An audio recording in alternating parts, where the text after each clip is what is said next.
kinésiotape pour une cervicalgie aiguë d'origine mécanique. Donc on sait qu'on va avoir un effet antalgique et sur les contractures musculaires. Et donc on va le faire soit après le hands-on, ou bien dans la transition entre le hands-on et hands-off. On peut mettre du kinésiotape pour les exercices par exemple, ou simplement entre les séances. On va demander au patient de se pencher la tête en avant le plus loin qu'il peut, étant donné qu'il a une cervicalgie quand même aiguë. Bien laisser les embouts ici libres, justement pour ne pas avoir de tension sur les extrémités du tape, donc ça c'est important, comme ceci. Voilà. Dans cette position-là, je vais d'abord commencer à gauche par exemple, donc flexion et inclinaison du côté droit, et je vais taper à gauche. Voilà. Et donc je viens sur la base ici au niveau des cheveux, je ne mets pas de tension sur l'extrémité et je mets au moins 50% de tension sur le reste du tape. Après il va aller tourner de l'autre côté, voilà, et donc je vais aller chercher de nouveau ici position fonctionnelle maximale, 50% de tension, hop, et à la fin on peut enlever le bout sans mettre de la tension, tu peux revenir au milieu pour justement ne pas avoir de tension sur les extrémités. Je reprends ici et là de nouveau ici je vais mettre quand même de la tension, voilà, sauf à l'extrémité distale. Ok, je vais redresser un petit peu. Normalement, idéalement, il ne faut pas de pli, donc en fonction de la qualité du tape aussi et de la manière de le poser, idéalement on essaie d'éviter les plis. Voilà, et donc je vais bien chauffer le tape pour qu'il y ait une adhésion maximale. Après celui-là, est-ce que j'ai mis l'autre? Il a disparu. Non, c'est pas celui-là, tant pis. Alors ici, ouais, voilà. Je viens maintenant mettre un autre ici, donc pour le tape cervical, il faut une deuxième partie, donc ça c'est le premier en Y. Le deuxième ici de manière horizontale, donc j'ai toujours les embouts comme ceci. Je viens ouvrir 50%, je le mets dans la masse musculaire, donc pas trop bas et pas trop haut, simplement au milieu de la masse musculaire. Et je viens simplement ici relâcher les extrémités. De nouveau, bien venir chauffer pour qu'il colle bien. Et donc ici, ça c'est vraiment un tape pour les cervicalgies aiguës, qui va aider au niveau douleur et fonction. On peut compléter ce tape si jamais on a un problème de trapèze éventuellement, c'est-à-dire de contracture du trapèze d'un côté comme de l'autre, par un autre tape que je vais montrer ici. Je vais montrer deux tapes différents pour le trapèze. Un, on va vraiment venir plaquer le trapèze à plat comme ceci. Et l'autre, on va plutôt respecter les insertions proximales et distales du trapèze pour avoir une couverture optimale. Vous pouvez faire l'un ou l'autre, ça dépend un petit peu de vous. Et donc, on va commencer par le premier, où on vient venir plaquer ici le trapèze supérieur.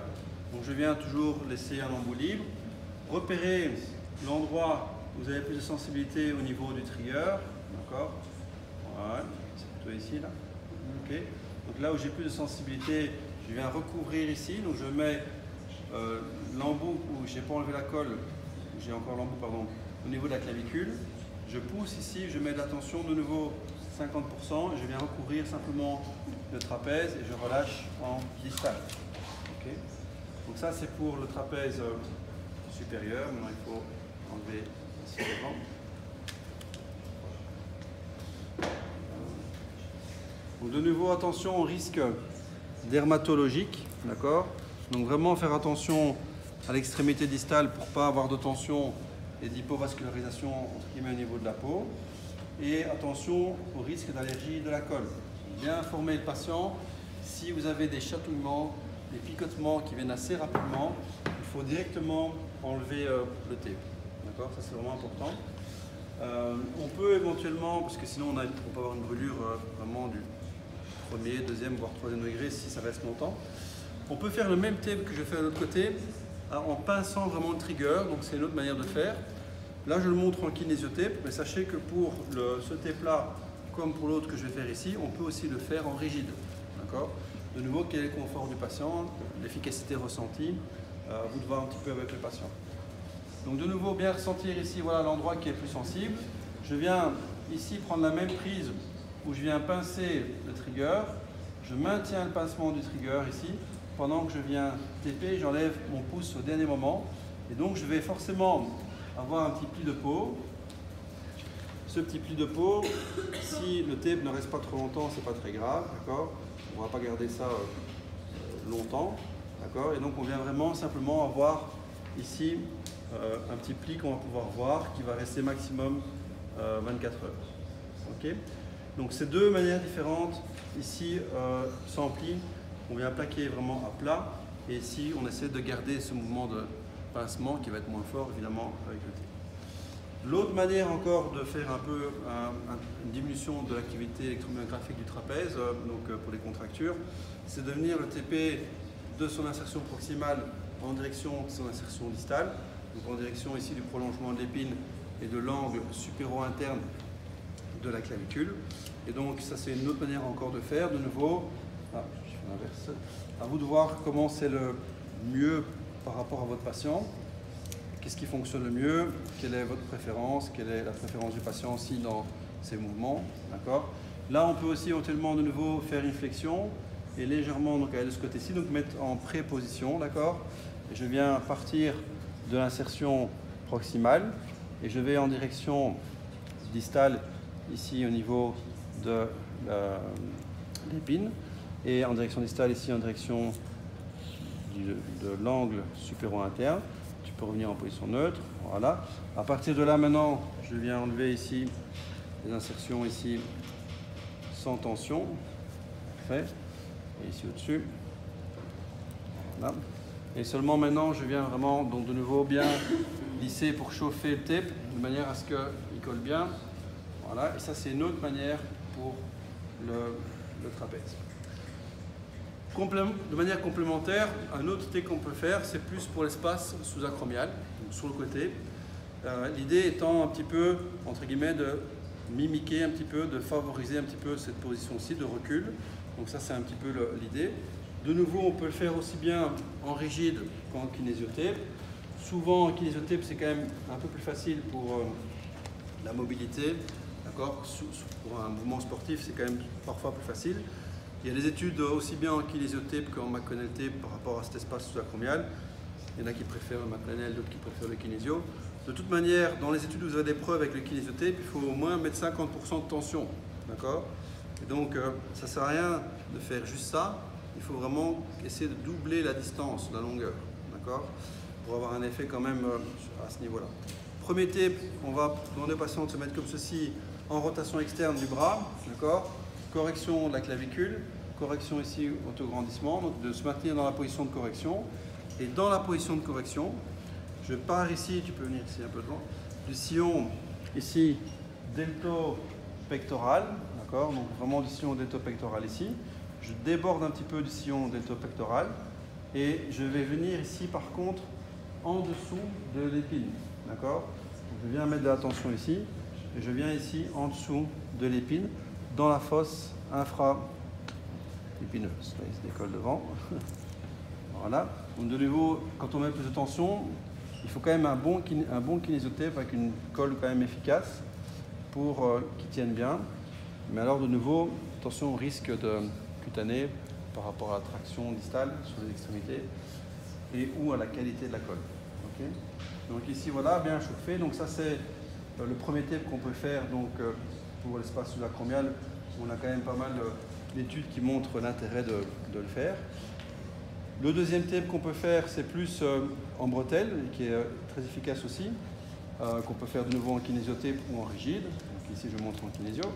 Donc ici, on va partir, et c'est important de bien venir identifier le sillon du biceps, de la coulisse bicipitale, tubercule mineur en dedans, tubercule majeur en dehors, et on part en dessous du tubercule majeur et mineur. Le sillon se trouve en plein milieu du tape et l'articulation acromio-claviculaire, je vais la recouvrir aussi en plein milieu. D'accord? Je fais le glissement de tiroir postérieur de l'humérus et je viens en direction de la fosse infra-épineuse. Donc ça c'est le deuxième tape qu'on peut de nouveau faire soit en rigide ou de nouveau en kinésiotape. Ça dépend un petit peu de nouveau du patient, de son confort dans les mouvements, dans son signe comparable, si c'est un mouvement sportif ou bien un mouvement au niveau du travail. Okay. Donc voilà, je répète, je pourrais vraiment le faire aussi en rigide, soit comme ça, soit comme ceci, d'accord, en respectant les mêmes principes que je viens d'expliquer. En plus, maintenant, parallèlement à ça, toujours pour la région de l'épaule, on peut essayer de faire une inhibition du muscle deltoïde et du muscle supraépineux. Donc on va commencer par le muscle supraépineux. Dans les études montrent que si on vient essayer d'inhiber le supraépineux et le deltoïde en complément de ces deux TEP-là, ça améliore la douleur et la fonction lors de différentes activités sportives ou des AVJ. Et donc c'est de nouveau en complément du hands-on et du hands-off. D'accord, c'est pas tout seul de manière isolée. Pour le supraépineux, eh bien, identifier de nouveau le tubercule majeur, d'accord, au niveau de l'humérus, et on va aller en direction de la fosse supraépineuse, qui se trouvait ici. Et donc je viens vraiment le poser comme ceci, et je pars de l'extrémité distale, d'accord, du supraépineux par rapport au tubercule majeur. Je mets de la tension en direction de la fosse supraépineuse, et à la fin, j'enlève la tension, pas de tension dans l'extrémité distale, ici, enfin, proximale ici, et distale à ce niveau-là. De nouveau, bien venir chauffer l'ensemble pour que ça colle bien. Ça, c'est l'inhibition du supraépineux. Maintenant, on va faire le deltoïde. Et donc, pour le deltoïde, on va partir ici en Y de nouveau, donc comme ceci. Donc, de nouveau, ici, on va partir plutôt au niveau du V deltoïdien, quelques centimètres en dessous, à peu près 2 doigts en dessous du V deltoïdien. Donc 2 doigts en dessous du V deltoïdien, je viens mettre ici la bande blanche, voilà. Et je vais commencer à mettre de la tension ici en direction, d'accord, de... Là je peux couper encore un petit peu.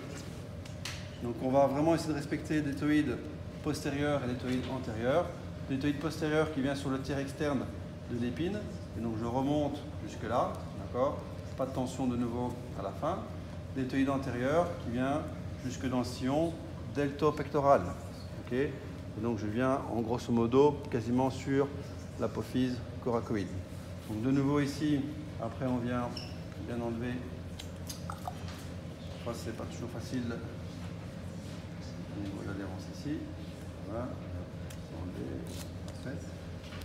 Donc là en enlevant j'ai un petit peu massacré l'extrémité distale. Et donc on vient vraiment de nouveau bien chauffer le kinésio et vraiment essayer, voilà, d'avoir un tape complet ici au niveau de l'épaule. Donc vraiment la distance sous-acromiale de manière en bretelle, de manière latérale, inhibition du supraépineux, inhibition du deltoïde, ça c'est vraiment pour l'épaule. Voir si on a un intérêt aussi d'inhiber le trapèze comme ceci ou comme ça par rapport à la cervicalgie et ou par rapport à l'épaule, et le taping vraiment au niveau cervical. Okay. En kinésio, pour la majorité, sauf pour l'espace sous-acromial, où on peut vraiment faire en rigide aussi, et pour celui où on vient plaquer le trapèze éventuellement aussi en rigide. D'accord ? Parfait.